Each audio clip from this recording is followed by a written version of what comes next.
Today, we're not going to talk about how to get rich. Honestly, that's the easy part. We're going to tackle a much, much harder subject: how to not be poor. We're going to get past all the simplistic advice and really dig into the underlying mechanics, the actual physics of poverty. So let's just get right to it. How do you actually escape a low-income situation? It's a reality that millions of people are living with day in and day out. Okay, and right off the bat, let's get one thing straight. The most common advice you always hear, it's just wrong. Just work a little harder, put in a few more hours. That's not going to cut it. See, in the physics of poverty, that kind of linear effort, it often gets you exactly nowhere.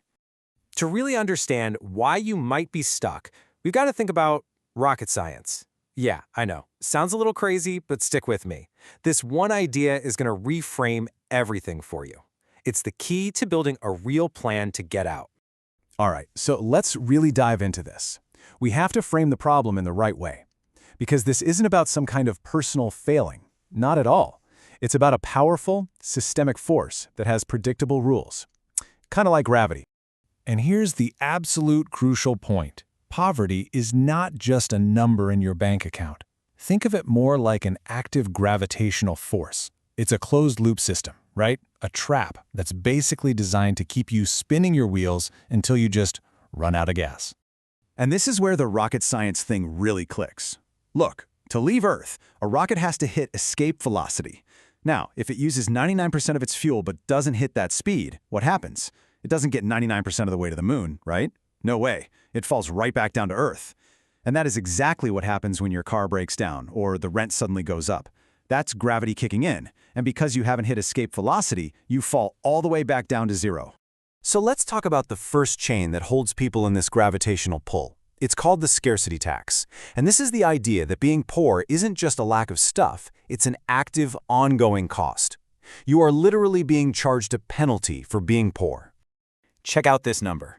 A really famous Harvard study found that when your brain is just consumed by financial stress, your effective IQ drops by 13 points. 13! That's the same cognitive hit as losing a full night of sleep. So you're out there trying to solve these super complex life problems, but you're doing it with a brain that's stuck in survival mode. This is perfectly explained by something called the Vimes boots theory. It goes like this. A rich man buys a pair of $50 boots that last him 10 years. So that's $5 a year. But a poor man? He can only afford the $10 boots that fall apart after 1 year. So over those same 10 years, he ends up spending $100. Literally twice as much. And his feet are probably wet the whole time. It is just more expensive to be poor. So how do you fight this? Well, the first goal isn't to get rich. It's just to build a small buffer. $1,000. And look, this money isn't for buying stuff.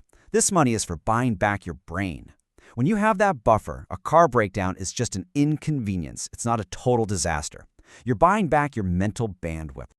All right, let's move on to the second chain. And you'll see how these things stack up.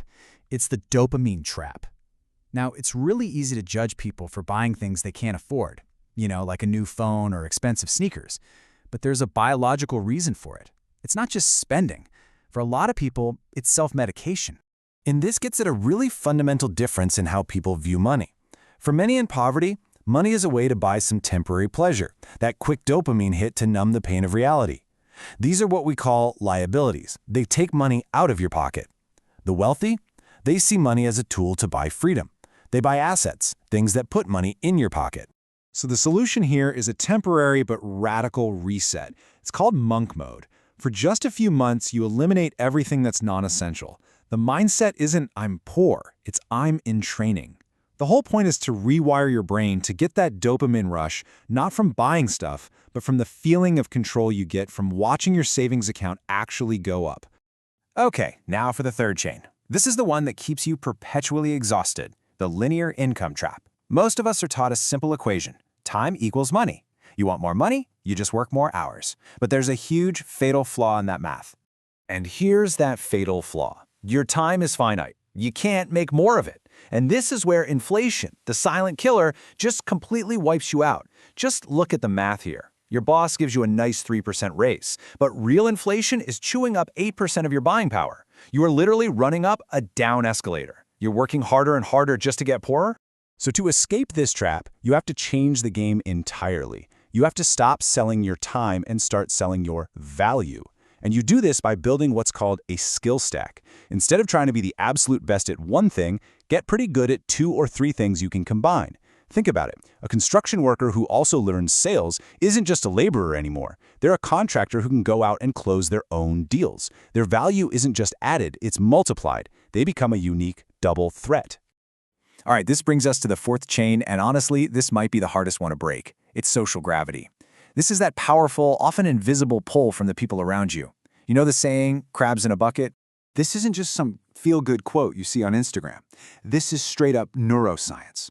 Our brains have these things called mirror neurons, and they subconsciously copy the mindsets and habits of our tribe. So if your 5 best friends are broke and have 0 ambition, well, you're going to be the 6th. And when you try to climb out of that bucket, they'll often, without even realizing it, pull you right back down. So how in the world do you change your tribe when you can't just, move? You find virtual mentors, you read books, you watch interviews, you listen to podcasts from the greatest minds, living or dead. What you're doing is consciously choosing to download their operating system right into your brain. You're escaping the gravity of your zip code by building a brand new neighborhood in your mind. And that brings us to the final piece of the puzzle, the force that can either trap you forever or become the engine for your final escape. We need to flip the script on something I call the compound void. Einstein put it best. He said compound interest is the 8th wonder of the world. He who understands it, earns it. He who doesn't, pays it. If you're trapped in poverty, chances are you're on the wrong side of that equation. You're paying compound interest on credit cards, on payday loans. The math is literally working against you every single second of every day. Meanwhile, the wealthy are on the other side earning it. Their money is working for them even while they sleep. So, to get across that line, you follow these 3 stages. First is survival. You use monk mode to stop the bleeding, and you kill all that high-interest debt. Second, accumulation. You start buying productive assets, even just $10 a day into a low-cost index fund, to start building your own snowball. And finally, you reach freedom. This is escape velocity. It's that moment when your assets are generating enough income to cover your basic needs. You are no longer forced to trade your time just to survive. So there you have it. We've mapped out the 5 forces holding you in orbit. The scarcity tax, the dopamine trap, the linear income trap, social gravity, and the compound void. These are the chains, but as we've seen, so many of them are forged right in our own minds. Look, the system, your habits, maybe even your own fear, they all want you to stay put. But the door to the cage, it's open. You have the map now. You understand the physics. So the only real question left is, do you have the courage to walk out?